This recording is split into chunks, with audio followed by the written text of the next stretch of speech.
All right, cool. Were we just talking about a joke about me being a pedophile? I don't know how much of that. It's no was joke. That was Richie. That's why you're over there today. Ooh, Devin's mad. I am pissed. No, I'm not. I'm actually very happy because we have big advancements in Joshua the Superbaby versus Hasbulla. Yeah.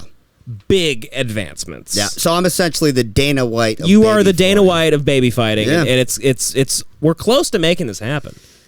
I mean, I've been getting very close. We released the initial footage where I spoke to the Superbaby's dad. I've now been in talks with the Superbaby's mom.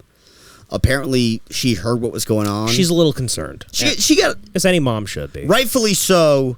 She thought maybe I should look into this. There's a fight promoter in America that wants my baby to fight a Dagestani dwarf.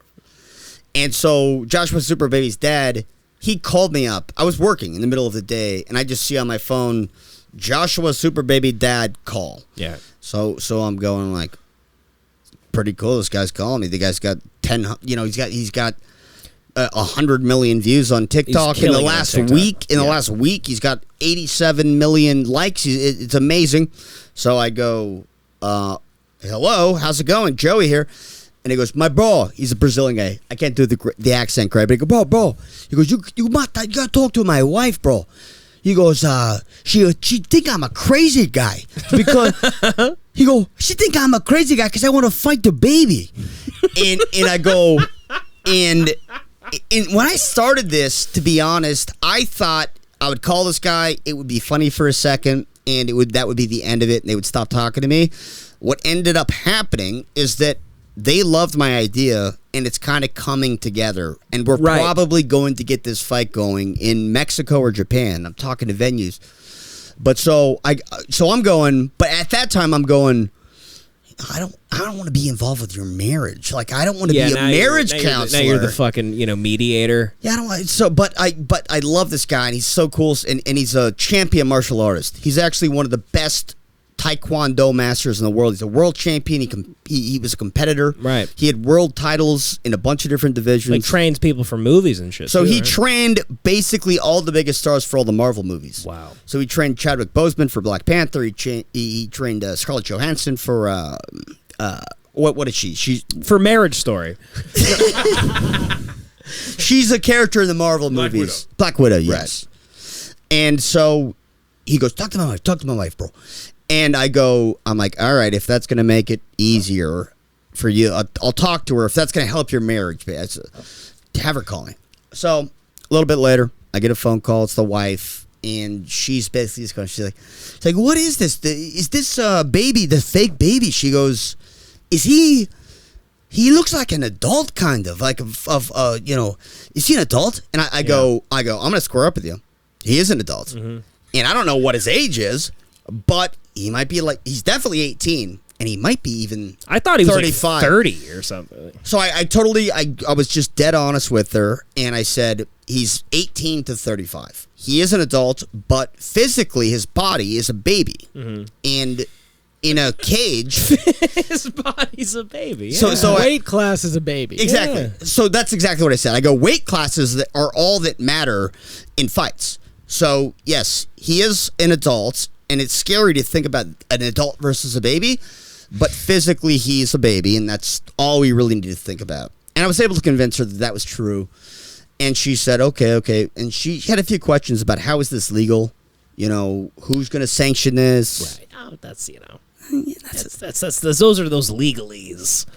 Exactly. I kind of said the same thing. What am I?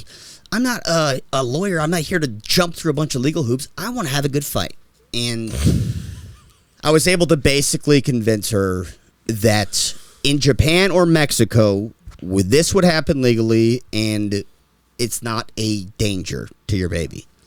And she was kind of like, okay, yeah, I really don't think that Hasbulla could hurt my baby.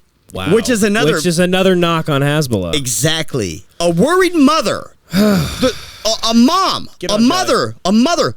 These are the quintessential warriors. They are born. They've evolved for millions of years to worry about their babies. Yep. They are so unthreatened by Hasbulla, the fake baby. that they're willing to let their sweet baby that all they know is to protect Yep. into a cage. And he has one move, and they're confident in Joshua's one Yes. move against this fake baby. Well, his one move happens to be the deadliest It's an kick. unstoppable move. Absolutely. So she, you know, she's right to have that confidence. But anyways, we spoke. I ended up writing a couple of things to them, and we got along very well. I can't. I mean, we got to go to we got to get dinner with this family. Well, they're moving to Los Angeles. Oh my god, I can't wait to meet And them. We got to so- film the whole meeting. Let's go to Fogo de Chao. We'll have Joshua just fucking doing he'll kick the waiter. They're my favorite people ever, and we're now forming a business together. And Brazilian steakhouse. That's good. Yeah. They're Brazilians. It's very good. I just caught that way too late. I'm an idiot. I'm a known idiot. Yeah. So, but we will. And so, anyways, I've been in serious discussions with them, and we're gonna make this fight happen. It really seems like that. Yeah. It's all positive advancements in the Superbaby versus Hasbulla. Yeah. So we're getting, like I've sent them a contract. They're having their lawyer review it, and then we're talking to the venues in Mexico and Japan. And we have, I mean, the Superbaby's family has made a fight promo for us. I mean, the dad is very involved, and we have new advancements. We have so this is kind of a big deal. We're going to release this separately on a big premiere, and the reason we're releasing it right now is because we have a loyal and small audience, and we don't believe this is going to affect the big release. Yeah. Where when we release this, we want people to know this is a serious big release, but big, crazy reveal right now. The crazy reveal. We have an amazing video to show you. So this is only for the Hate Watch podcast listeners at this moment, and you know. By the way, before you pause for a sec, can you pause? Yeah, he's paused. So before you reveal this, I just want to make this clear.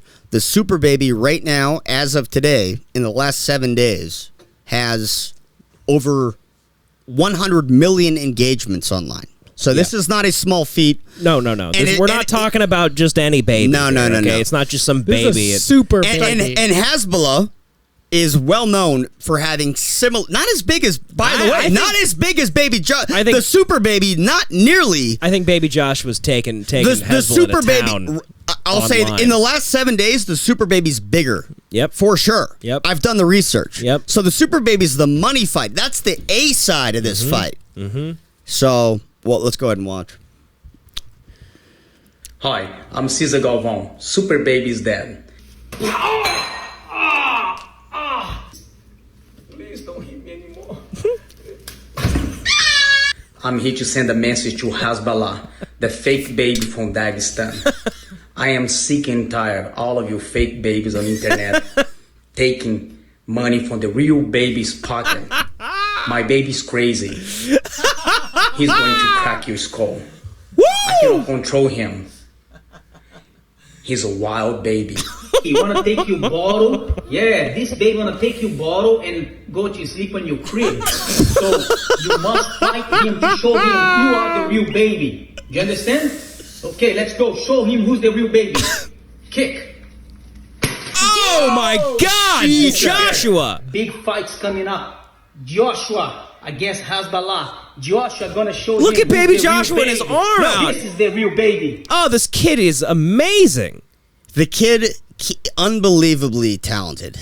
I can't believe it. And Joshua's dad, I mean, the Superbaby's dad, keeps texting me and going like, can you believe how good? I know. I mean, this is listen. This whole thing is to shed light on. I mean, we're looking at a natural talent. We're here. looking at the future We have champion of the discovered UFC. the Mozart of kicking. And by future, I mean next year. I Yeah. could see him beating like Cody Garbrandt in a fight. Right. Same. Or TJ Dillashaw. Demetrius Johnson, I could see him beating him. I mean, those guys weigh 125 pounds. Baby, the Superbaby weighs 26 pounds. I don't know. What does a little baby weigh? Maybe next year he'll be like 35. I mean, who knows? I don't know. But either way, with that strength, as he keeps growing, people are in fucking serious trouble. So anyways, we've got a massive fight. Was that the whole brewing video? up. Yeah. Well, so I have a lot more footage. We do have a lot more I footage. cut one down to 60 seconds because Ben Avery told me it has to be 60 seconds. Right. And listen, the guy's supposed to be some kind of guru. Who knows? Yeah. Ben's a kook. Apparently, the Tim Dillon show's doing well or something. So that's why I asked him, and I actually do trust him. The guy knows a thing or two. So I go, what should we do on this? Yeah. He goes, do this, do that, and then I just go, all right, Ben, you got it, bud. So that's what it is, and then we're releasing it, and we're probably going to release it either on a big Hasbulla account, a fan account, where they have like 500,000 followers, and we'll pay them, a couple $100 or whatever. You guys post it on yours, or we'll try to find some. We need other to share big this. account. We need to make this fight happen, folks. Okay, Josh was honestly. Don't share it yet. Don't share it yet. No, our people shouldn't share it. We're going to release an official promo, and it needs to. Yeah, we look haven't even shown you the official promo. This. Yeah. But Baby Joshua, apparently, the dad said the Superbaby's only in this for the pussy. He is he wants to fight for the girls. Every Brazilian man in the world every action they take is for pussy. Yeah. And so same with Joshua. Joshua's trying to get laid. He's 1 year old, but baby wants to cuddle up with some other babies and exactly. Watch fucking. What do babies watch? Baby Shark. Rugrats.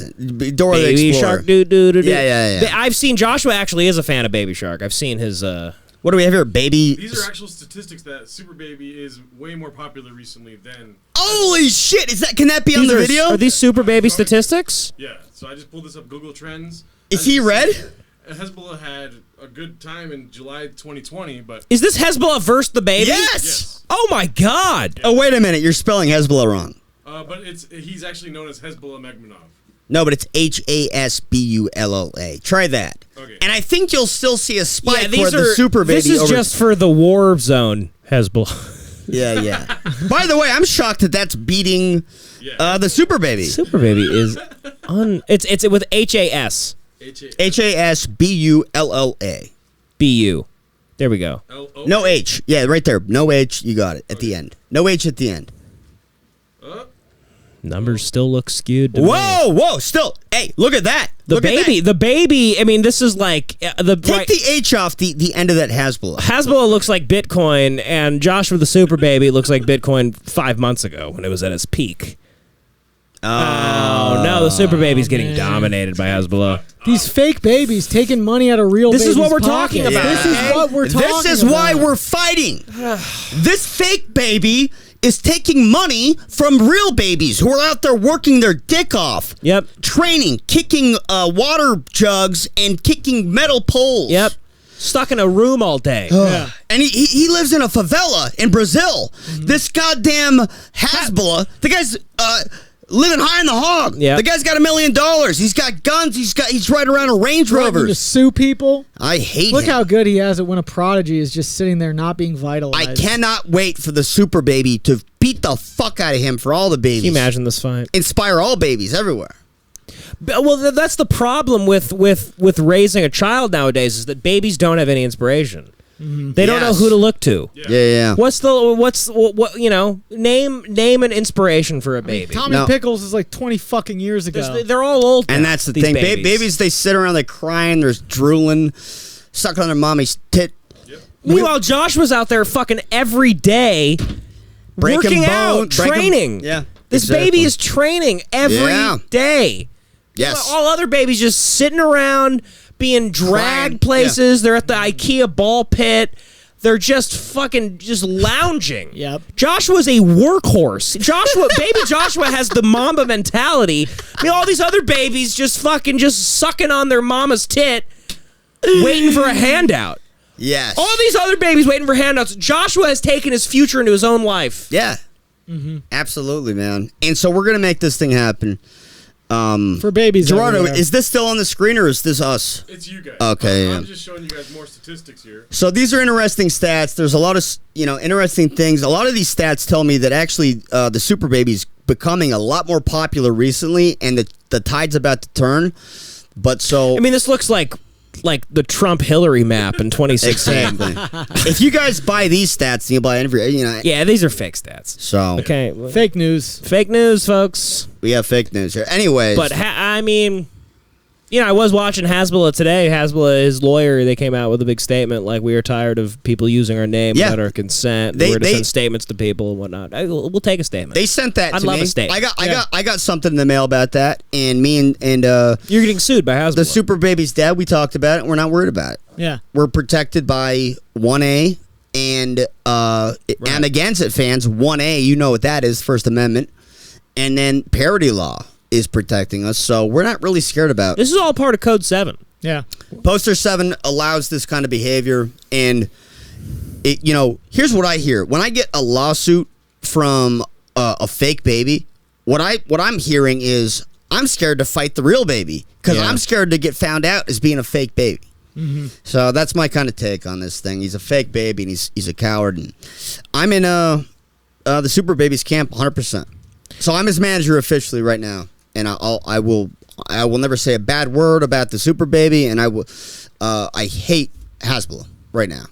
Honestly, I mean, the lack of respect Hasbulla has shown to Joshua, the baby, is it's disgusting. It's mind-blowing. It's he's trying to box out other competitors. He's not giving an opportunity to other babies out there. No, it's a common thing in the fight game known as ducking. Yeah, he's your ducking opponent. The fight. He's ducking the fight. He's acting like he's too big for it. Yeah. So that's what like a lot of like boxers do nowadays, where it's you get fed cans your entire career because you build up an undefeated career very easily fighting bums. Right. And then now I'm 50-0, and but then you look at the record and it's all like, you fought 50 bums. Mm-hmm. But if you were to fight, look at Hasbulla right here. So you don't want to fight the Superbaby because he'll fucking kick your head off. Yes, exactly. He's afraid of the Superbaby. He's ducking him. Yeah. I mean, the Superbaby just started dating Christy Mack. I don't know if you guys know that. She's comfortable with him, but he's still got a couple hits in. I mean, yeah. No, she's still on guard a little bit. The Superbaby's hit Christy Mack a couple times. It's not, they gotta figure that relationship out, but. Out of bounds. So I'll say as Joshua the Superbaby, maybe not the greatest boyfriend. Allegation. There's some allegations against Joshua the Superbaby that he's maybe I can't confirm that he has been dating Christy Mack, but he did not do anything. It was the Las Vegas papers. They said that Joshua the Superbaby threw a bottle of milk at her head. It wasn't warm enough. It's but that's rumors. He's got a lot of testosterone. Rumor mill, the baby. Rumor mill. Yeah, he's got rumor mill. He's got that. What's that Brazilian? A hell of a lot better than War Machine. Yes. No, compared to the War Machine, Joshua the Superbaby is a class act. Anyways, maybe we'll so I guess to end that, we'll say if you are interested, and that's going to be crazy. This is going to be the fight of the century. This is going to be the fight of the century, and this is going to be very big. However, future Superbaby updates are Patreon only. We have to do it. Yeah, it's true. We realize we Patreon.com/HeyWatchPodcast. That's where all of these Superbaby updates are, and we have some good content coming up in the next couple. So weeks that's what it is. With, the Superbaby. The last few Patreon posts have been very good content that we're all like, God, we should post that for everybody, but we're realizing to build that up, we're going to have to post a lot of our best stuff there. So that's what it is moving forward, and if you want to know more. I mean, look at Hasbulla over here, just clowning around, just loafing. Why don't you train? Just hang. This is like playing with flamethrowers. It's like, what do you think you can take that into the ring? Well, he's a menace. He's got guns and flamethrowers, and he's a gangster. He's a gangster and a fake baby, and I actually am pissed off at him right now. Yeah, he. I'm serious. He doesn't play by the rules. Meanwhile, Joshua is an upstanding citizen. Yeah. Joshua's a martial artist, and he's a great baby. Mm-hmm. He goes to bed at fucking 9 p.m. and he sleeps all through the night. I've heard he goes to bed earlier. Probably earlier. But he sleeps through the night and he doesn't complain and he does his chores. He's a baby and he does chores. Mm-hmm. So he's a really good baby. And I've heard he's supporting the family. He is. The dad and the mom is like a little. She's got. Postpartum. No. Listen, no. The whole family is. It's a great family. They're working together on the bills and stuff. But he's a big part of it. But Joshua, he pays his share. That's what I meant. He pays his share. Joshua is his weight. really contributing to that family. More than his weight because he's only 26 pounds. He's pulling. He's pulling. You're more. right. Very good. He pulls more than his weight. Pulls more money than his weight. So, anyways, look at Hasbulla. Look at how weak of a look at this fake baby getting carried by balloons. If somebody put those balloons on Joshua, he would hold them down. He'd kick them all. One kick, the balloons pop. I mean, that's actually embarrassing. I can't wait for baby Joshua to show up to that fight with Christy Mack behind him. You know what's sick is I want to actually say that I love this. I love Hasbulla too. I don't know. Hey, I won't say it. I won't say it. Maybe we love both of them. No. I won't say that. I mean, look at that beautiful. Don't say that. Cute face. Listen. Look at that adorable. Cute baby versus cute baby. Fake baby face. I mean, he's a fraud and a cheat. Hey, let's say this. But god damn it, he looks good with those balloons carrying him. Visually, look at his little itty bitty legs kicking, dangling in the air. That's adorable. What a fake baby. He is. Joshua would look 10 times better. Damn on right. Balloons. Yes. Baby Joshua, like I said, is going to show up with Christy Mack. Meanwhile, Hasbulla is going to show up, fucking, with a goat. With Borat's wife from the movie. Exactly. Yeah. But anyways, let's get off this. If you guys want to know more about these babies, we have two cute babies fighting each other on huge pay-per-view. If you want to know about that, Patreon. Plaza de Monumental de Tijuana. Very good pronunciation. We found a bullfighting arena in Mexico. And we have bullfighting veterinarians that will handle the medical, any medical issues. I spoke to the arena manager, and I said, well, what do we have? I'm trying to get everything sorted out. I go, so we, no rules, baby fights okay? He goes, yeah. I go, well, I'm a little scared about this because... With an American Athletic Commission, they do provide like a doctor, and he goes, "Well, there's a veterinarian. There's a vet. It's fine." So I said, "That's all right. Well, that works. They can stitch animals. They can stitch humans. It's the same thing. Babies are much stronger than bulls. So it's the exact same thing. So it's fine with me. What is this video of Hasbulla? What's he doing? He's in a helicopter. I want to pick him up and hold him and rock him. He flies helicopters. This baby. Let's get off this. Yeah, all right, yeah. Anyway, so that's that. Yeah. That's that. That's the Super Baby Joshua update. Those are the updates, but we have big advancements going on, like Joey said. I mean, he's been talking There's to the more family. we haven't told you. Don't ruin it. Yeah. Don't spoil it. There's a million times there's more. There's a lot more we haven't even revealed. We can't tell. It's kind of incredible, actually. Mm-hmm. I've got stuff that I haven't even told you guys yet because I knew you would talk about it on this. You're afraid to tell us about the advancements? I didn't even. Because I'm trying to save some stuff because I know you guys would get too excited and tell. I mean, nothing makes me more excited than the Superbabies. I know. I'm sorry. But I'll tell you guys after this, and then I'll show you guys. Give us a teaser. Give us a taste. Give us a little teaser. What else has been going on? Well, let's just say that it involves a bloodied up person. I won't say what age they are, but it's somebody that the Superbaby really fucked up bad in a sick way. Whoa. Yeah. The Superbaby. Yeah, it's like an underground fight that the dad did, and it's. I don't even know who this could be. Blood filled. I'm not gonna. No, it's not like a famous person. It's just like probably like a local. It's just a sign of Joshua's strength. I don't want to say anything more. It's just a sign of Has Joshua's the family strength. thought about signing Joshua up for any fights with like adults? No, Hasbulla's an adults. Yeah. I mean, grown. No, they can't. Grown men. No. Listen, that can't happen. I can't reveal too much more. He'd get punted. Yeah. Well, don't. He'd get punted into the stands. So here's the big thing that you and I found out. Yeah, we're really worried about this, and it's actually driving me crazy. And I haven't slept for a few nights because of this. Last episode we talked about the Many Saints of Newark. We're half excited, half nervous. And then I spent a night at Joey's, and we do some deep dives on the cast list of this movie, and not looking good, folks. Okay, not looking good. Has anyone seen who is supposed to be playing Silvio Dante in this movie? What, according to Google, is Silvio Dante? This is what you and I found out. This is what we found. Gerardo, show the image here. Jesus, it's very blacked out. I can't see. Well, that's going to be clear on. Well, we've seen it before. Yeah. It's a bald man. Why is Silvio fat and bald? God damn it!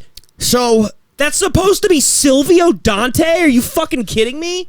They never once in The Sopranos act like a reference Silvio not having hair that's real. No, that's his thing. Every reference about Silvio is that he's got a great head of hair. Mm-hmm. Right? So Find the image of Silvio where he has hair from the movie, like where they just like type in Silvio Dante, Many Saints of Newark. There's a shot of when they were filming the movie, and the character also then does have hair. So it means in the movie they like go it's 30 years in that's the amount of time. And there is a shot of that same bald. There he is. Go down. Go to the left. Far left. Go to the far left. Right there. There it is. Look at that. Zoom in. So then he does have hair. 1 second, sorry. He has Silvio hair. Stupid. And he's doing the overdone like Silvio face. He's doing the Silvio face, but also the hair looks so over the top. And Silvio's hair got a little crazy sometimes. I don't like that one bit. But basically, I'm nervous. I'm very nervous. Look at Paulie, too. Like, that's Paulie. Like, it just looks so cartoonish. I mean, they're just shots of them filming. It's not in the movie. But, so that bald guy is Silvio, apparently. Because why would they have shots of this? That's supposed to be Silvio, right? But so, yes, I think that's supposed to be him. But the problem is, what that implies is that Silvio was wearing a wig throughout the entire Sopranos. Which is... Honestly, man, that's enough to make the movie worthless to me. And I want to watch it once and then just never think about it again. If that's true, that's crazy. Go ahead. We just talked about this, like, because The Sopranos is so brilliant based on so many of the ambiguity of it, and if they explain all these things and they're not up to standard, they're not up to par, like, it's gonna fuck it up for me. So I don't know how I can process this. I don't know how I can deal with that. I don't know either. And the fact that there was a huge storyline in The Sopranos about Ralphie wearing a wig, a much smaller character where there was a big and they did that with him, not Silvio. Right, like, so the hair's fake for Silvio somehow. You expect us to believe that one of the main characters is wearing a wig and it's never discussed, but then Ralphie's wig is like a big part of it. I know it came up because they had his head in their fucking hands, but if you know No. Silvio goes into a coma. He's in the hospital. Are we saying the nurses are coming in and they're keeping his hair on? They show his wife filing his nails. That's the best point. Sure. That's the only thing I can say. That's it. That's all. That's the best point about this is the fact that when he was in the hospital, they're doing surgery on him. They're trying to keep him alive. He's in a coma. Yeah, so they're taking his wig off, shampooing it, and then they put it back on. No. Also, this is now a terrible movie. His age in the trailer. I mean, listen. I'm ready to pay the mafia to shoot me in the head during the screening. I'm ready to pay them to come in the theater, go to the bathroom, come back out with a gun, with a members only jacket on, blow my brains out in front of my family. Likewise, like the ending. Also, his age with him being, look at this bald fat fuck. That is not Silvio. It's not a young Silvio. Damn it, that's annoying. It's pissing me off. You cheese fuck. Sweep it up, cheese fuck. Listen, also, his age doesn't make any sense. He's only supposed to be like 2 years older than Tony.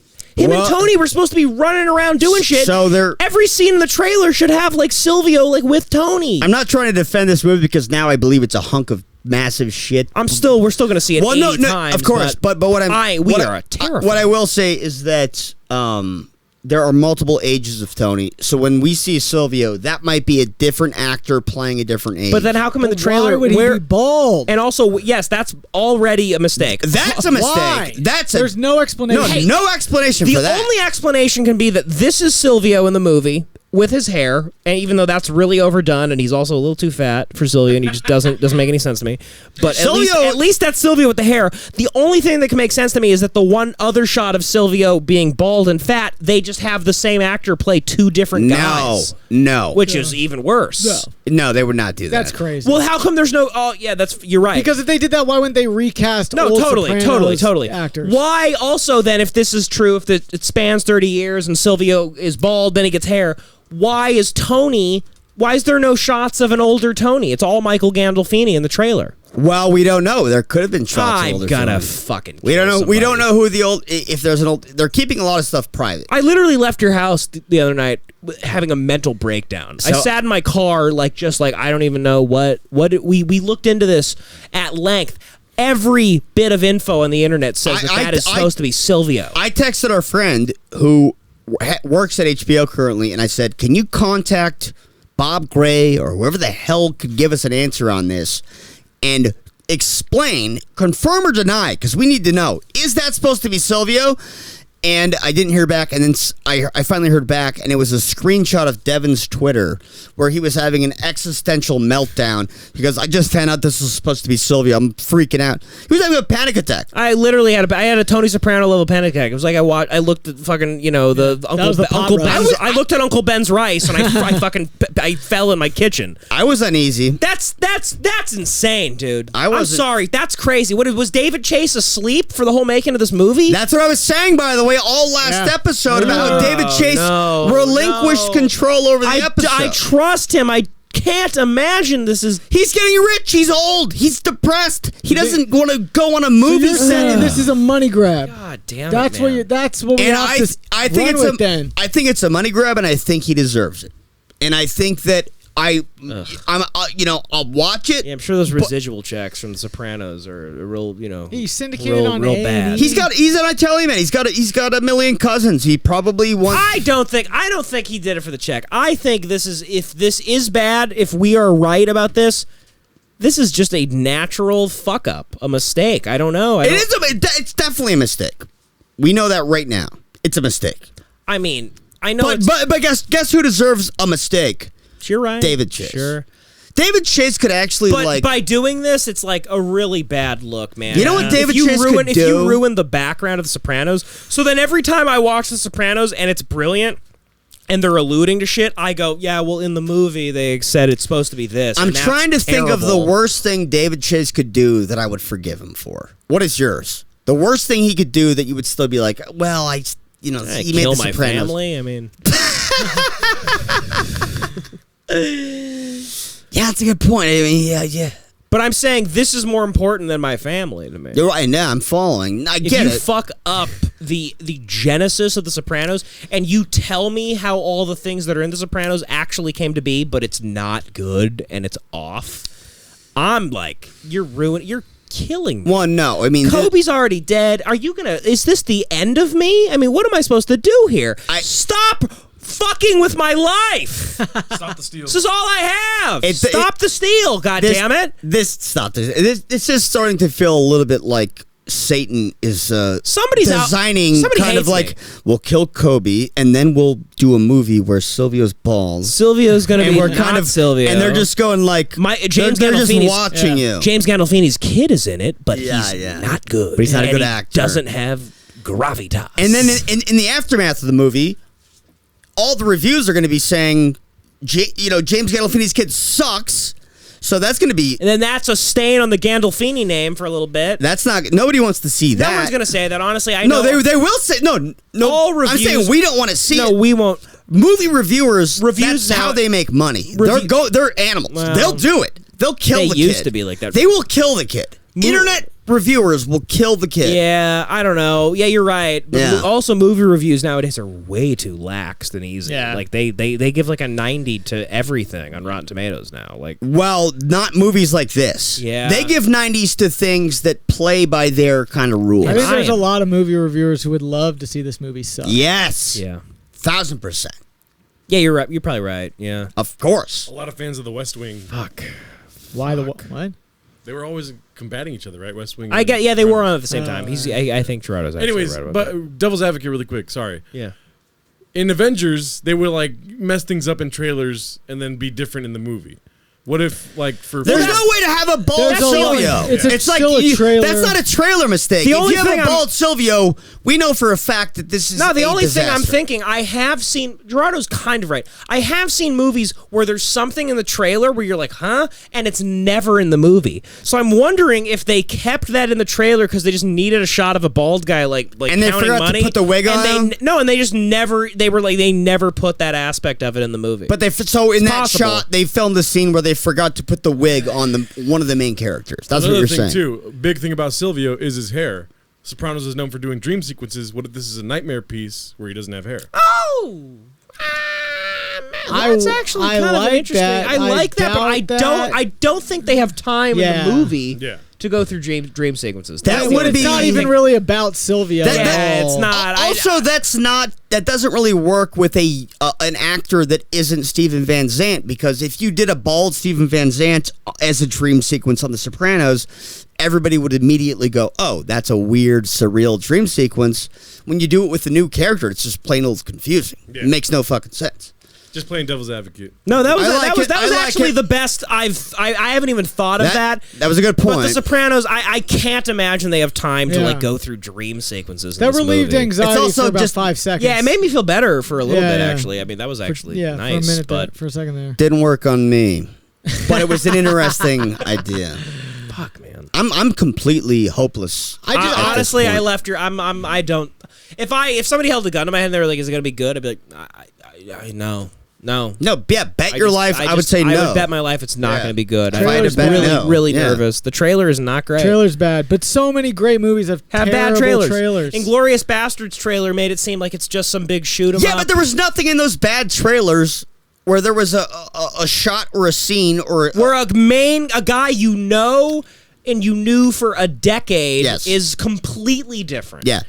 There was never a shot in one of those things that gave you proof that they just fucked up the entire, the integrity of the show that you love. Thank you. Massive departure. Exactly. Massive departure from something that's like never even alluded to in The Sopranos that he's possibly bald. Like, in fact, the whole thing is like that big head of hair. Like, what are we doing? You know, let's say at the 3 episodes before the finale, 4 episodes, 5 episodes, they did some big reveal where we find out that Sylvia was bald the entire time.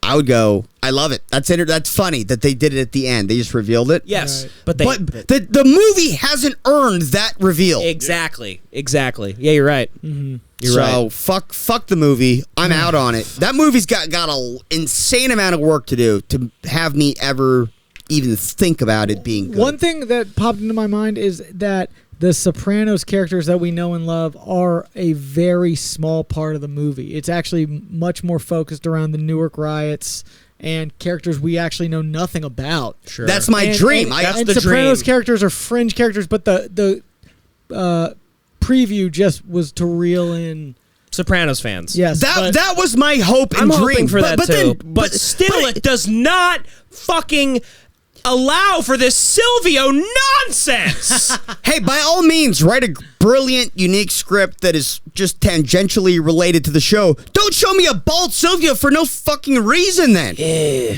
I don't know, Don. I don't think I'm bald.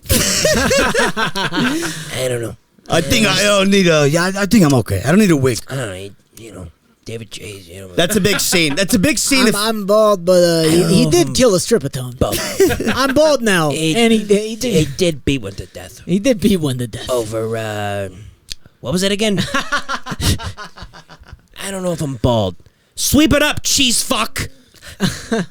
I put cheese in my feet so they smell like your sister's underwear in the morning. I already asked Devin about this, but you're telling me, let me go to the screen real quick. You're telling me this actor here is this actor? Yes, that's him. That's the character that played David Chase in Not Fade Away, the movie that David Chase made about his life. That is definitely that guy. Yeah, it's the same guy, for sure, yeah. And that guy with the big hair is the same actor. Somebody prove us wrong, but we've done a lot of research on this, and that seems to be the case. Somebody please prove us wrong. I don't really know how you could. I mean, this seems like it is because we have that screenshot of him in the street with the Silvio hair. So what could we be wrong about? Literally, what could we be wrong about? Please prove us wrong, but all information online points to that being Silvio. And honestly, we already last episode talked about how we're all like, I'm really untrustworthy of Gandolfini's kid doing this. Yeah. It's also a fucking distraction. Yeah. I don't even care if the kid is like really good. I just don't think the guy should look just like Tone. I just think it should just be some other. The whole movie is other people. If he's as good as his dad, I'll be like this. Sure, of course, but there's not a chance in hell. He's not gonna be. Jesus Christ. 0% chance. Yeah. And then, also, get out of here. Right. I get we can keep talking about one other thing that we need to clear up on this is that last episode we said that Ray Liotta played Tony Stout. That was incorrect. Yes. J-Lo, the Puerto Rican bad boy, he texted me about that, and he was furious. He goes, what the hell are you talking about? This is not the dad. So John Bernthal plays Tony's dad, Johnny Soprano, who I love. Yeah. I love The Punisher. I love Bernthal. The Punisher, I think, was one of my favorite. In terms of stupid action shit, that was one of the most amazing things ever made. The Punisher. Mm-hmm. But I have a lot of faith in this movie. I understand you guys. What the fuck? After all that, you do. What? How? I don't know. Explain Silvio. Yeah, explain yourself. No, that I need to see in the movie. I need to see somebody call that guy Silvio. And for that to become real to me. So I will say that That's too far of a departure. You guys know it's ridiculous. But you haven't even finished the series either. I'm 3 episodes away. Yeah. I will say close. That's good enough for me. But I will say that there is, there's confusion about nobody knows who Ray Liotta plays. For example, they're keeping that quiet. Yeah. They're trying to secret who Ray Liotta plays. To borrow a word from Amagansett Press. They're trying to secret Ray Liotta. But so there is a chance that there is misinformation flying around about who plays who, and it's weird that guy makes the same face as Silvio, and it's weird that while he's making that face and wearing eccentric suits, which Silvio also is known for, he has the Silvio hair after the bald head. So I'm very skeptical, and I'm very hopeless. All the explanations that could potentially come to my mind are all bad. Like, we find out Silvio has some brother that died in the riots, and it's a twin. He looks I would hate that. Or something. It's the same. I could see that, but I would hate that. That's a terrible explanation. You would have to talk about that in the show, about his twin brother. Exactly. Yeah. But you would have to talk about him being bald. Exactly. There's nothing that you could do that wouldn't have been talked about. He was one of the main characters. Yeah. He was Tony's consigliere. He was a main. I hope it's like a deleted scene or something. I don't. There's no explanation for it. Yeah, maybe it was like when they accidentally released that Wolverine movie without the CGI. Right.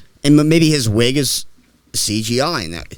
I really hope that's not the case either. If they have a CGI wig, that's even worse. It wasn't a CGI wig. In the picture, it's not CGI. We're most likely fucked. And now I have to piss. No, I'm not kidding. Like, I'll be right back. I think we should just have a living funeral for the movie right now. I'm happy because it is. Want to know why? Even if the movie's like fine, it's not up to par. It needs to be great. It needs to be a masterpiece. Otherwise, why make it? Yeah. That's the thing. Sopranos is the greatest thing ever put on film. The movie could end up being solid and competent, but the fact that this weird wig thing exists, it can't be a masterpiece ever. It's already it simply can't be a masterpiece. It's already enough for me to be like, you know what? I don't know. I'm pissed off. I'm gonna go punch a fucking wall. Because I'm pissed about this. Actually in the bathroom right now. I just peed out in the front of my yard. And people walking by with their dog in the front of the yard looked at me and I think they saw my dick. Where? Well, are you talking about like by the fountain? Because I need a spot to piss.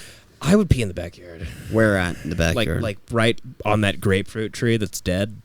It's already dead. Straight back right? Down. Go out the door. Make a left. Go down the stairs. Pee on the grapefruit tree that's already dead. Is there somebody living in that bottom? There is somebody. Just be on the lookout. Just keep your eyes out. Okay. Keep your eyes peeled. Somebody could see you. You could be charged with some sort of sexual crime. But this is 1A, 2A. This is private property. I can piss on private property. I think I'll help you out in court. So. If anything were to happen legally, I'd come to bat for you, and I would sell out. We have the unbiased witness here. The owner is telling him that you can do it. The camera is the unbiased witness. Code 7 is on the wall. These people have not seen Code 7. I might just try to hold on. I really have to piss quite bad. I would just do it. Just go for it. Just go do it. Go do it. But like I said, these two women walking their dogs saw me, and I had my very good joke. Oh my god. Classic. Joey's starting to Joey feel. loves. The liquor is flowing through Joey. That means that Joey is drunk. Almost finished. Don't even say that. Don't even say that. He's outraged that we would say maybe you're drunk. When Joey starts to feel the liquor, he'll like knock a full glass of water, whatever, out of your hands. Multiple times in my life, I've come broken back. glass everywhere. I've just gotten a drink at the bar, and I'm walking back to him, and he goes, "What's?" He just hits it out of my hand, kicks you. Joey's gotten in so many fights with people drunk. What is he okay? He knows we're talking about him, so he's coming back in. This neighbor's... No, I didn't know that. Oh, is she this out? neighbor's windows are open. Oh, boy, really? Miranda's bed. Yeah, maybe ask Miranda. Ask. You just knock on her door or Knock on her something. door. I would break into the neighbor's room. Yeah, just go in the neighbor's room. Tell them to... Is Miranda home? I don't know. I don't know. Have you never pissed outside? It's wide open. It is wide open, but it's kind of why I'm into it. It's kind of cool. Your Airbnb is going to have, a bunch of shock jocks pissing out in the middle of Go check upstairs, and if my girlfriend's still in the bathroom, fucking break the door down. Feel her up, too, if you want.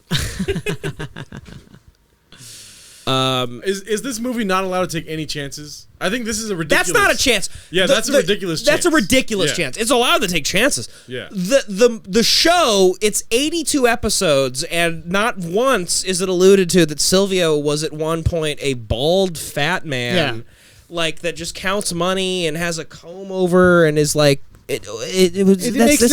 okay. It makes That's not no okay. sense. That's not okay. Sylvia is not bald.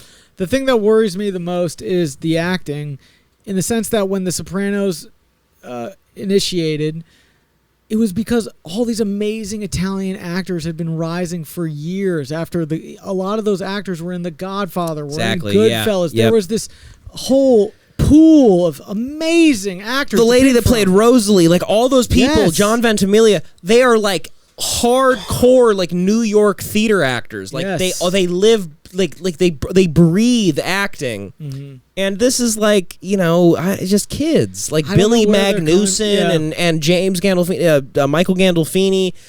I mean John Bernthal and Ray Liotta, Vera Farmiga. Those are hardcore actors. I'm worried about Corey Stoll as fucking Junior. Oh yeah, that's gonna be weird. That's odd to me. Corey Stoll doesn't seem like he has sociopath in him. No. He seems like it seems like a casting where Corey Stoll's going to be like Junior, but it's like all wacky. Mm-hmm. Where he's just going to be wacky Junior. Junior is a dark fuck. Yeah, and he's hilarious, maybe the funniest character in the show actually. Yeah. But like is a sociopath, like he's nuts. Piece of shit.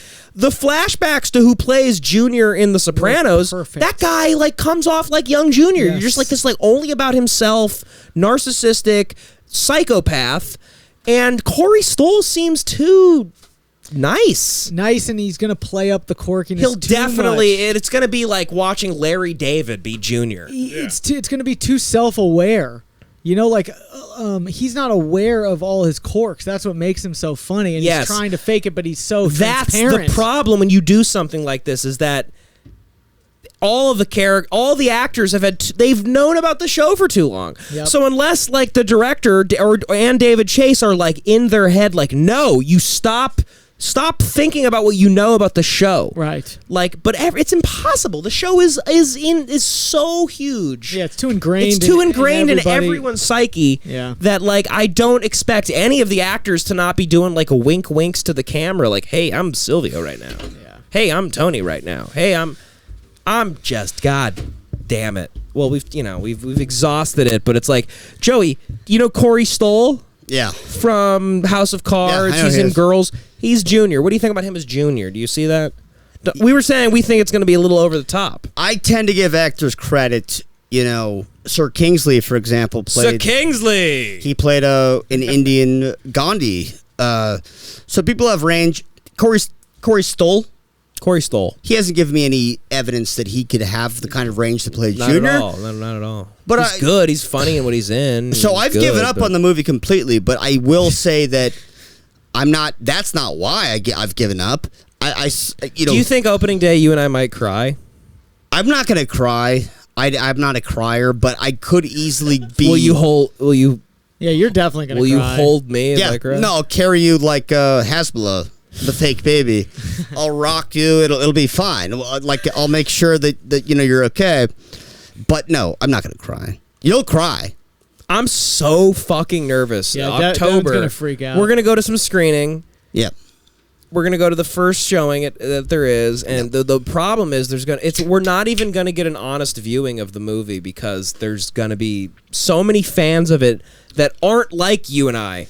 They're just happy that anything's been made about it. Like they're like Star Wars fans. There's a lot of different types of Sopranos fans, and one of them is the people that are just like mafia, violence, non-critical fan. Non-critical. They're just like, like the Sopranos, like I'm Italian, and it's the mob, and I love violence. And when the show is, the most brilliant meditation on life ever made.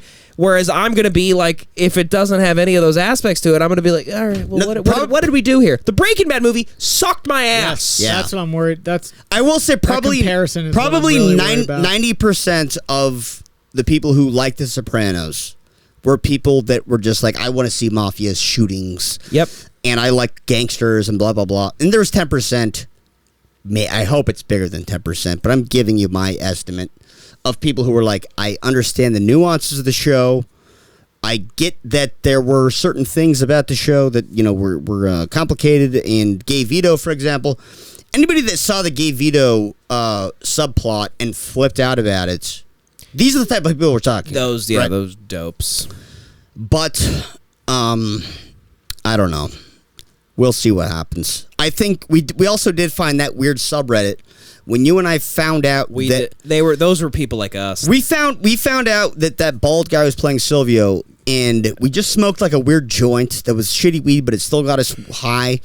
And then we go, this can't be right. We found this out together somehow. Yep. And then we go, all right, no, this can't be right. Joey, look it up. Like, all right, this can't be right. I'm looking it up, and we find a weird community of people that were so. There was on Reddit talking like us like a year ago. Like they saw the screenshots and they were like, "Oh, this is gonna be." There was 1 million results for what I searched, and there was 2 tiny posts covering this, and it was our people though, and that's why I say it's 10%. It's probably lower than 10% of people that understand this kind of stuff. Yeah. So I'm horrified. I think it's probably fucked. Jesus Christ. So, Jesus. Anyways. Christ. It's like finding out there's no God. I'm not going to say that as all much. I don't think so. Joshua the Superbaby. Joshua the Superbaby is all we have, honestly. He's our God. He's my God. That's all I got. Man, I don't even know how to fucking move on from that. You're an empty shell. I went to Skid Row. You did go to Skid Row. You have a new friend. Skid Row is somehow a step up from this. Yeah. Why don't we cheer ourselves up? Joey went to Skid Row recently. Joey, you got a new friend, and you volunteered to help out at Skid Row with them. Person I know, start talking. They're like trying to indoctrinate me into their ideology, and I love it. I kind of like the idea of being indoctrinated into, even if it's ISIS. Yeah. I just like being indoctrinated. There's something. It's flattering. I like people trying. It's flattering. It's flattering when somebody wants to convince me to join anything. There's also something hot about somebody who's really passionate about something. I want to convince you to become a passionate member of my crazy cult. Totally. So anyways, I'm also a person that likes to try new stuff, so I'm not really getting seducted, into believing this stuff. But, it's all good. Some of the stuff is that feeding homeless people is fantastic. I live in the Arts District in Los Angeles, which is a stone's throw away from Skid Row. It's literally like a couple blocks away. It's crazy the area Joey lives in because it's so nice and gentrified, and there's all these hipster microbreweries and like amazing restaurants and beer gardens and little shops, and within half a mile away from it, 0.2 miles away from it is horror. It's actual Skid Row. Yeah. Yes. Yeah. So, anyways, I've always kind of been, I donate money to bums all the time, and I'm going to call them bums just so I don't make myself sound like I'm trying to make myself sound too good, but I do. No, still insult them though. No, exactly. So if I donate a lot. Don't call them houseless neighbors. No, exactly. Right, yeah. So no, not even bums, but like my friends. Some of my friends are into this kind of stuff previously before this. And whatever, it's makes me feel good. Whatever, I'll if I have a bunch of money, I'll send them a few $100, whatever. So this talking to this chick, and she goes, "All right, well here in Skid Row, right by where you are, we have a charity, or no, I can't even call it a charity." She flipped out on me about that. She really? goes, "That's like not woke." I go, no, because I said exactly what I just said. She goes, "Well, it's not donating. It's not donating. It's mutual aid." And so, anyways, I go, well, that's fine. I like to help. Mutual aid for the. That's what it's called. Yeah. House adjacent, which is what they're referred to. In but she's great. She's smart. She cares about people. So I go, let me go check it out. And also, I can give back to these homeless people that are by me. So I go down there to Skid Row, and my thought is, I lived in Koreatown for 5 years on 3rd and Western and on 7th and Normandy. 3rd and Western was bum city, where it was just like bums that have been there for 20 years, and I actually got to know a bunch of them because you're $20. I'll buy you some pork at the fucking China Express, whatever. Sure, yeah, China Express. Yeah, they're serving horse meat. Yeah, they're serving horse meat, and but great meal for these guys. And so I go, actually sounds like it could be rewarding. So I go down there, go to Skid Row, and it's a group called. Well, I don't want to say the group. I go down there. It's a group of people. They're making vegan food. It's the KKK. Anyway. So it's a group of vegan communists that are also sort of anarchists. Yeah. And they've gathered together to give vegan burritos to homeless people. So we get there. Yeah. So before I even got there, they all were together they made 300 burritos. Right. Out of vegan foods, like beans and cheese and all that. Veggie, I don't know what's in a vegan burrito, but not meat. No. And so we get there. It's disgusting. I mean, it's very insulting. I wouldn't eat to bring hungry people meatless food. So that comes up. But so I go there, I get there, and I say, "What do you want me to do? I'm here with a friend. I'm not going to come in here and start barking orders. I'll do whatever you guys want me to do. I'm not going to be scared of homeless people. I've been around them. You've got somebody that will come in and be in the heart of Skid Row and not be scared of giving them food." So okay, well then you take one of the wagons full of burritos and walk it down through the heart of Skid Row. And so I go start doing that, and I'm with the chick, and we're walking together, and we start giving it out. And almost immediately I noticed that about, I'm going to say 20% of the homeless people, here's their reaction. We roll up with the wagon. They go, she go, "We got burritos. Anyone want a burrito?" They go, "What's in them?" And she goes, "Oh, rice and beans and all that stuff." She's trying to beat around the bush and not admit there's no meat in these things. Yep. She's trying to trick them into eating vegan tactics. So she goes, rice, beans, cheese, veg. She's naming off the different veggies, and she's trying to buy time. Tortilla, air. And then inevitably, the homeless person goes, "Do it got meat in it?"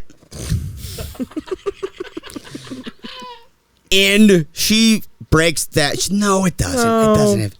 So that happened enough times where I started just opening with, right. "You guys want a burrito? No meat. You want a burrito?" Which they weren't. How many thrilled. started taking them?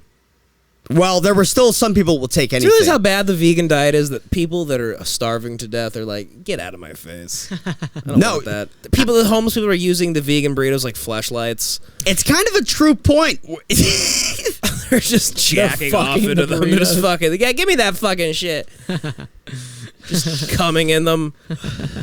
No, I bet a lot of people took the burritos, took one bite, and then just threw it right. It's also rude. Like, how come these homeless people can't get some sustainable energy? Like, give them some fucking protein. So I will say this about this particular group is that they were poor as hell, and so we went down there and they had 3, 24 packs of water, 48 packs, whatever that was. We ran out of water very quickly, and I go, well, let's go buy some more water. I'll go buy water at a grocery store. And they're like, "No, this organization donates the water. We can't afford it." I'm like, "No, I'll just buy the myself." Water. Yeah, myself. And I'll also buy meat for the burritos. Like, what's going on here? And it's a vegan organization, and we can't do that. They're bringing their politics to the homeless. But no, they were willing to accept my water donation. I wasn't able to. I ended up donating like $300 or something like that. But they wouldn't do meat, and that's going to get expensive fast though, because 300 burritos in one go. That might be thousands of dollars. I'm not a chef. Why can't they just pose it as we have bean and cheese burritos? Why did it have to be vegan? Cheese. Oh, cheese is vegan. Jesus Christ, these people are miserable. Well, I mean, so either way, homeless people hate either one just the same. They don't really. They want meat. Sounds a little less obnoxious when you just go, it's a bean and cheese burrito. That's at least a real thing on a menu. Right. Bean and cheese burrito. When you say vegan burrito, you just go fuck yourself. Oh, yeah. That's a good point. That's what we were saying. Bean and cheese burrito sounds like you're actually making something for someone. Yeah. That's a good point. I'd have to eat one of these things and see why these guys hate it. And a lot of them didn't hate it. I did have a guy who was the sweetest heart. This guy was so sweet. He came over and he was like, I don't know what his deal was, but he was dressed nice and maybe autistic or something, but he was the sweetest, oldest black man. And he came over and he goes, "You guys are the vegan guys, and I can't get any vegan food." And it broke my goddamn heart. He was so sweet and nice. So there was one guy that liked the vegan food. There was one guy. I will say there's one guy. Uh-huh. For the most part. One guy on all of Skid Row. That's what we do it for. The one guy. The one guy. You can't base it on him, but he did break my heart. But, end of the day, but it gets too expensive, I think. They're vegan on principle. Chicken's pretty cheap at those fucking... For 300 burritos, though, do the math. I don't know what that is. I'm not a chef. Superior Grocers or whatever. So what is it? $3 per chicken breast? What is that? One they got third of those steroided chicken breasts where they're like giant and they come in a massive pack. You're not putting the whole chicken breast in a burrito. This is a political fucking move by this vegan homeless it is political, but it's also a cost issue as well. So I don't buy it. I don't think any place that has a cost issue is even going into that business in the first place. Right. I don't think they're even thinking like we should help the homeless. No, these guys are no, they are poor. These guys are all poor. I know that for a fact. No, they just don't have energy because they don't eat meat. No, I know them, and they're poor. I got to know a bunch of them. They're poor people. All right. They're not poor. They might make $40K a year or whatever in a Tesla. They might make $40K a year or whatever, but they certainly can't afford to go buying $1,000 worth of meat for burritos on Yeah, if you get extra meat on something at Chipotle, it's what, $2.70 extra? Sure. Yeah, it's like $3 extra. $2.70 per burrito. There you go. That's the math. Yeah. That's seasoned meat, higher quality meat. That's from a restaurant. That's not the same as getting it at a grocery store. You can buy like really shitty meat. So they have some margin, and I don't know what it is. Maybe it's 15%. Bottom line, still vegans are evil, and they're not helping the homeless. $2,000. They're fake helping the homeless. They're trying to make them fart and give them beans and all. They're trying to lampoon the homeless. It was kind of at one point though. I should tell us one last thing before we move on. I'm out there. Every other person in this organization looks like they're either like a very nice woman or they're a guy that looks very like easygoing, like I don't know how to you don't know how to describe it without saying terms you can't say. Yes. So sure. A cuck. They look like porcelain skin. The men look like cucks and the women look like men. We get it. They're serving vegan burritos, okay? We understand. They got disgusting porcelain skin. Yes, the men are you can see their veins. The men are weak and the women are strong. No, but sleeping. So whatever they are to you, they obviously are not threatening to homeless people. Sure. For whatever reason, I look like a cop to homeless people. Right. So I was drawing attention. Right, so everyone else has like dreadlocks, or they have Gotcha. They're like wooks. Whatever. There could be one example. What's a wook? A wook in the music festival community. Someone with dreads, white person who does a lot of ketamine, and they're just Yeah. Certainly, what I'm saying is I'm not going to get too descriptive, but some sort of indicator that if you're a homeless person, that's not a person that could be a cop or somebody that I need to be worried about. Yeah. How they're dressed, how they look, whatever. I showed up wearing basically kind of like the same clothes that I'm wearing right now. And my haircut is not a haircut that you would expect like a mutual aid communist to have. So homeless people were looking at me, and I could see them. This is a street move that I learned a long time ago in Minneapolis. But when you're dealing with homeless people, one of the big things that they'll do, not even homeless people, but gang people, whatever, they'll look at your shoes, and they'll use that to go like, is that a cop? That's how you detect a cop. Oh, I think you said cuck. I was laughing. No, it's cop. So, they look at my shoes, and I'm wearing like Adidas shoes, and I don't think so. I think in a cop shoes, you're looking for like running shoes, or you're looking for some type of like less expensive sneaker or whatever. So that saved me. But just the fact that I noticed people looking at my shoes constantly, it was a thing. That's interesting. It was a thing of, is this guy an undercover cop who embedded himself into this organization, and he's doing it for an investigation of some kind? You're giving rice and burritos out, And I'm doing that because there was a murder here, and I'm looking for people. I'm looking for clues, and I need to be on whatever. Right. That's what they're thinking, right? So at some point, I'm carrying this this wagon filled with burritos, and this woman who's wearing a cougar spotted bodysuit approaches me and goes, I don't want to do the accent. Devin, you're good at doing like these kinds of accents. Mm-hmm. Could you say the following in a black woman's voice? Sure, let's try it out. She approaches me, she runs up on me, and she's hysterical, and she says, they just murdered my mother, could you be my lawyer? They just murdered my mother. Could you be my lawyer? That's pretty spot on. So that was perfect. That was perfect. So I said, "Oh, I'm sorry. I'm not a lawyer. I would, but I'm not a lawyer." What an interesting thing to yell out. So again, I look like a cop or a lawyer or whatever to these people. So she says that I go, "I'm not a lawyer. I'm sorry." And then I keep walking with the wagon, and then she says, I'm going to need you to do this one.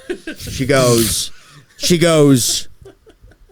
I hate white people. Mm-hmm. You white N-word. I am taking all of your burritos. I'm taking the whole box. I hate white people, you white devils. Yeah. I'm taking your whole fucking box. So I say, whoa. Hey, back off. So now she's trying to steal the whole box of burritos.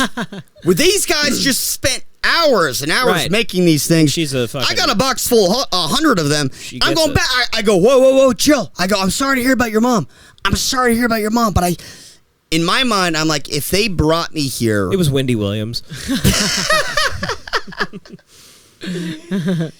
But in my mind, I go, first of all, a chick brought me there. And I'm going, if she brings me here, I'm trying to look tough a little bit.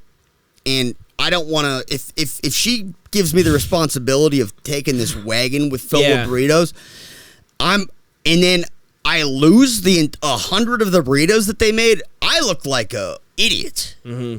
And so I'm not touching her, but I'm grabbing the box and I'm like going like, hey, stop, don't touch, kid, chill.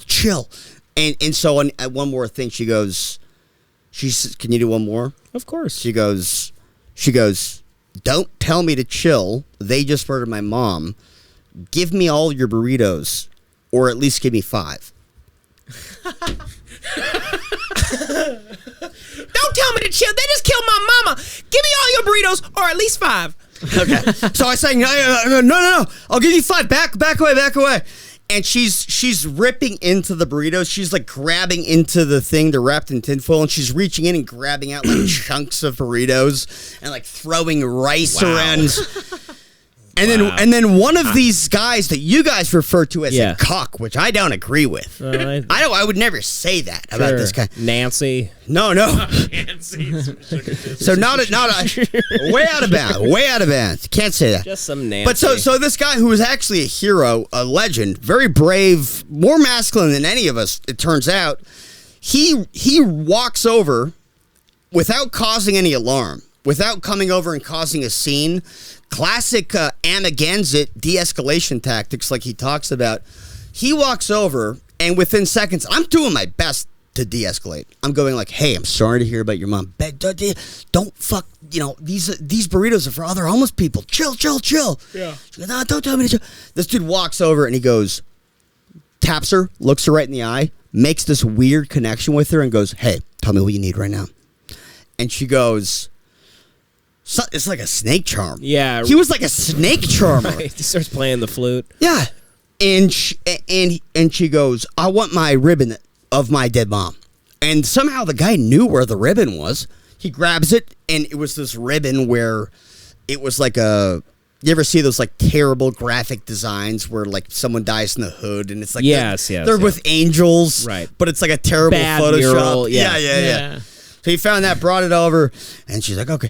But she still kept flipping out for a little bit, and then he just kind of gave me a signal like, like keep moving, like keep it going. Yeah. And I'm like, Roger that, but like this guy was a sergeant to the military at that point, and Skid Row's a goddamn war zone. It's crazy. We filmed a couple days in the movie there, and we were there for about 15 hours a day. Your movie that you filmed. The movie that we filmed. And I have a funny story. The director of the movie, we were there like all day for a couple days in a row, and they're just, they're like, some are cool with us, some hate us. It was what it was, And the director's walking around today, and the director kind of has... He like tucks his shirt into his pants, and he wears his pants kind of high, like dress pants. He's kind of got like a big ass. He's got like the director. Yeah, he's got like a bit, like a plump. Have you said his name on this? I don't want to say his name. He listens sometimes. Okay, but what? He got a big fat ass. He's got a big juicy. He's got a big juicy ass. He's like a white guy with a big juicy ass, and he was walking by one day after like directing a scene, and he's always like in his head. He's a director, and he's walking by, and this one black dude that's just disgruntled with us being in the area. He goes, "Yeah, keep walking, fat ass faggot."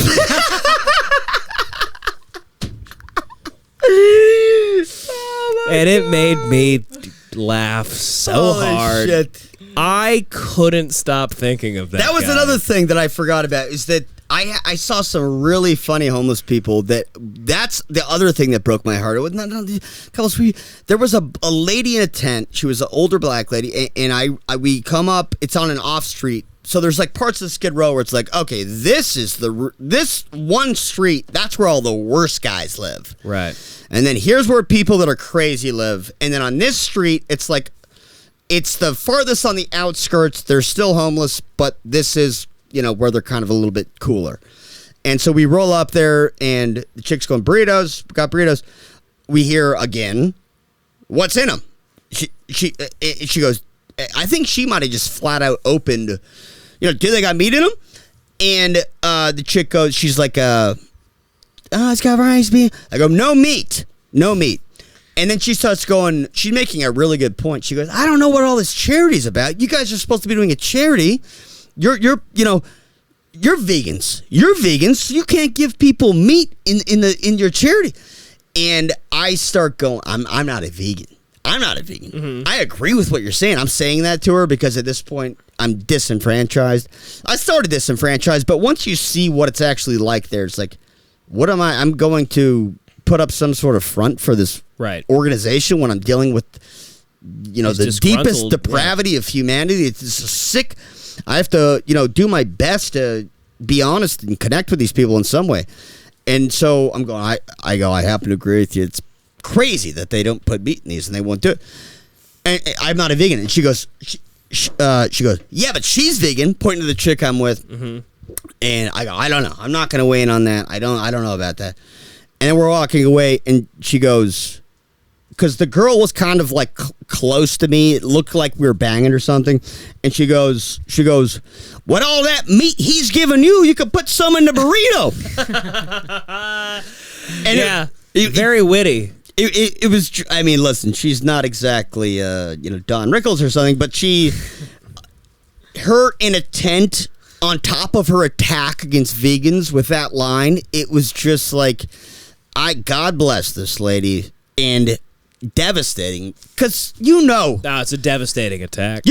Devastating attack, but also devastating that she lives in a tent. Devastating that she lives in a tent because that if she happened to be your aunt or something, mm-hmm. or your friend's aunt, mm-hmm. I mean, not your aunt, a friend's aunt at a barbecue, you would end up talking to her all night and she would crack you up. Right. She'd be hilarious. Yeah, right. But you're just like, what happened where you wound up? You're on Skid Row tent, but you have the capability of saying something that reminds me of like a totally normal, funny woman at a barbecue. You've given me a flash of what your life could have been in different circumstances if you were completely fucked in life. Yeah. But anyways, I'm not. No, I mean Skid Row's It's a nightmare. Completely insane. It's a nightmare. It's insane. It's most people could not fathom. 10 minutes down there. Like so I was talking to somebody from New York recently, and you and I are both about to go there. Weirdly. Yeah. But somebody was talking to me about from New York, and they're about to move here, and they're going. I've heard about Skid Row. I was about to move downtown, but I heard Skid Row's bad.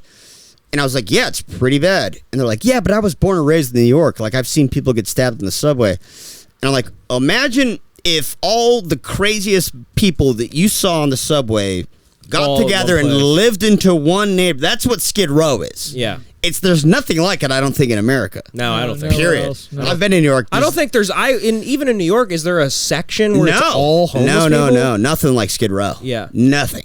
Yeah. Nowhere in America. Well, because the weather's not good enough in New York for the homeless people to be there year round. Like. Yeah. So that's part of it LA for sure. is like they come here for the weather. It's not the same at all as Skid Row, but I remember in Miami I took a wrong turn on a street near the American Airlines Arena, and it's like an entire block and you're just like stepping over homeless people sleeping. Mm-hmm. That's the closest thing to Skid Row I've ever seen. Mm-hmm. That was like, I guess, near Overtown. Yeah, imagine Miami never gets cold, really, does it? So same thing there. Yeah, same idea. But it rains a shitload, so that's got to be a deterrent. Yeah. Hurricane season. Hurricanes, yeah. So, when you were on Skid Row shooting the movie, what did you ever talk about the pastor on the podcast? No, not really. This pastor got in our face one night. What was the pastor's name? Homeless pastor? This homeless pastor Sherman D. Manning. Pastor Sherman D. Manning. Pastor Sherman D. Manning. This guy wore like a 3-piece suit, and he was like cool. On Skid Row. He was like cool with us the whole day. Apparently, he talked to other people that were a part of the movie, and was like they all had like a nice time with him, and he didn't seem like he was going to cause a problem for us. And then later at night, we're filming at like about midnight.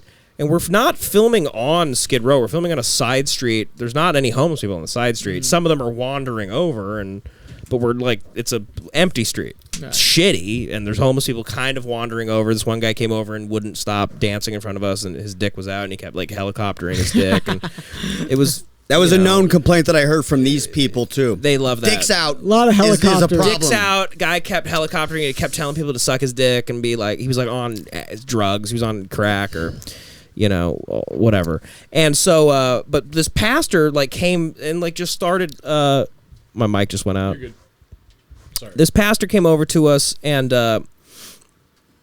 started like filming us like on his like Facebook Live. Like, look at these people exploiting the homeless, and these people come down here and they exploit the homeless, and they don't pay anybody, and he happens to be right. He's completely right, but also we had been paying, or the production had been paying anybody that was in scenes and around. No, yeah, if a bum comes up like, here's $5, sir. They were giving him 10, 20, like throughout the whole day. Like these homeless people got more money than they'd probably gotten in a long time. Well, because they know the racket.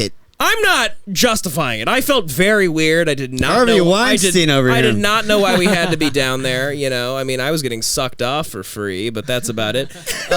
You want to be in the movie, sweetheart? You be a star. Have you ever been? You want to be a star? You ever been gummed? You ever had a woman suck your Johnson without teeth? Oh my God! Oh Jesus! Jesus Christ! It's a joke. Sick. I'm kidding.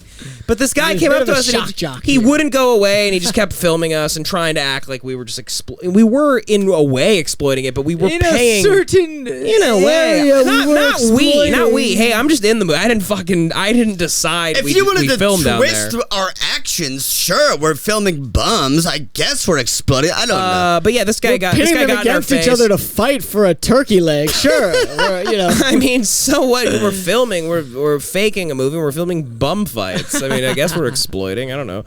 No, but the guy, he was full of shit. He was a fucking grifter, loser, psycho, fake pastor guy. Because I looked into him, and it was all nonsense. And he's like he's on YouTube. He's on YouTube. At the end of the day, he's all about. He's like, he got upset at me because I was like, well, how come you're wearing like a 3-piece suit? Like, what about those shoes? Do you give them money? Like, why are you in a suit on Skid Row? I'm not rich, like, sir. This is a costume. Like, Devin was coming at it. I saw the video. It was there's funny. like a live stream because of he's it. like, you guys have been working all night long, dude. We have been there for like 17 hours. He's coming at you. He's stalling the production. He's getting in the way in the way. He's standing in front of the camera in a scene where I'm supposed to start walking down the street. And he's live streaming. So he's like an influencer himself. Mm-hmm. Yeah, but to quote Amagansett Press, build a studio. Don't go film around a bunch of bums and then get annoyed when they come approach you. I agree with Not that. you. Yeah. Devin has Devin's from L.A. He was born and raised in downtown L.A.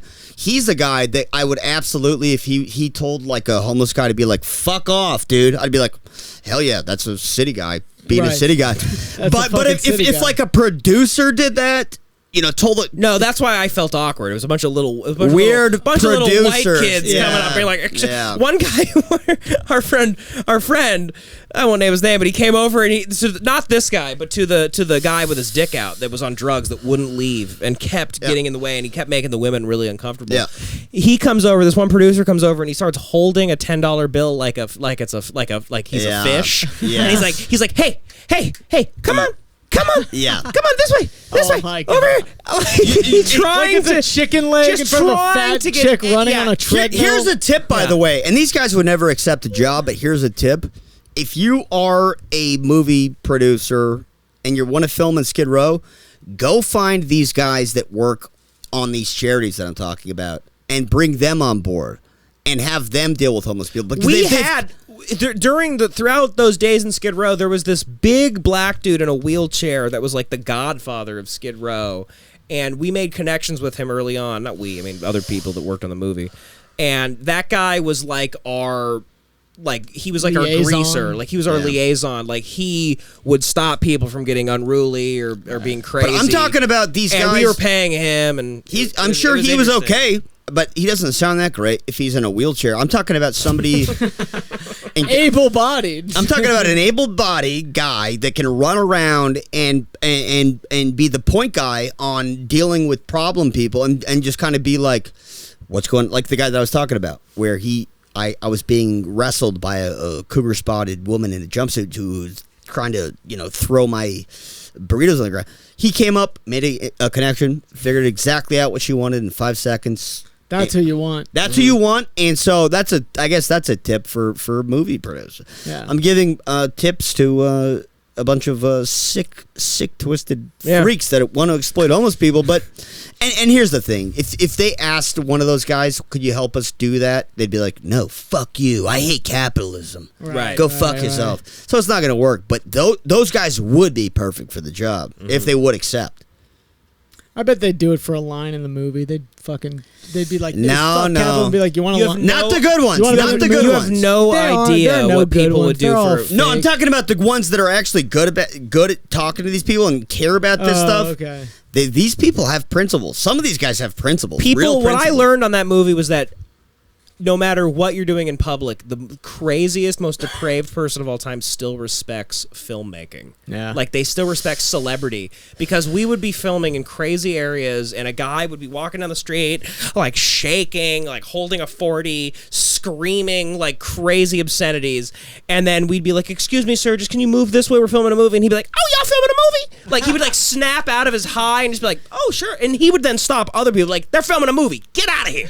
Yeah. Like, people it's crazy. So you were on one block. I bet that was we were on multiple. We filmed in the middle of downtown, where it's downtown, like it's not Skid Row, but it's very homeless and shitty. Yeah. And then we filmed legitimately on Skid Row. So you probably filmed in one of like the they're all bad, but you probably filmed in one of the tamest of Skid Row blocks. No, we filmed in front of the homeless shelter on Skid Row. That's what I'm saying. So if you go down a couple more blocks, so we came up and down every single block of Skid Row, and I was able to see, oh, this is a nice block. These people are cool. If you went to the wrong block, you would have gotten people that would have never have stopped fucking with you. Sure, for sure. Right. Yeah. It was horrific. It's still horrific. Every block was horrific. Yeah. But some were 10 times more horrific than the nicest ones. Yeah, right. And by nicest, I mean still very horrific. No. Some of those people down there, they're sitting pretty. But yeah, how long are we done, Gerardo? Hour 30. Hour 30. All right. Pretty damn good. Good time to me. Pretty good to me. Let's wrap it up. Check out the Patreon Hate Watch podcast. Tell people about it. Patreon.com/Hate Watch podcast. Please, rate us on Apple Podcasts and give a review and 5-star review. Thumbs up on everything. Like everything. Comment on everything. We have a lot more Joshua the Superbaby. Also, this is a big announcement. The last few posts on Patreon have been very good content, and they're going to keep coming. This is going to be stuff that we wish we could release on this, but we simply have to do it for the Patreon just because we have to build it up. We have to do some of the good stuff on there. So that's what it's going to be. All right. Thanks, folks. Thank you.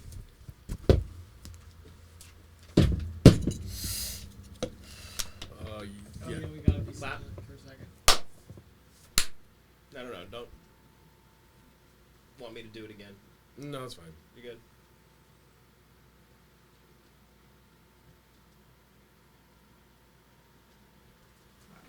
Tight.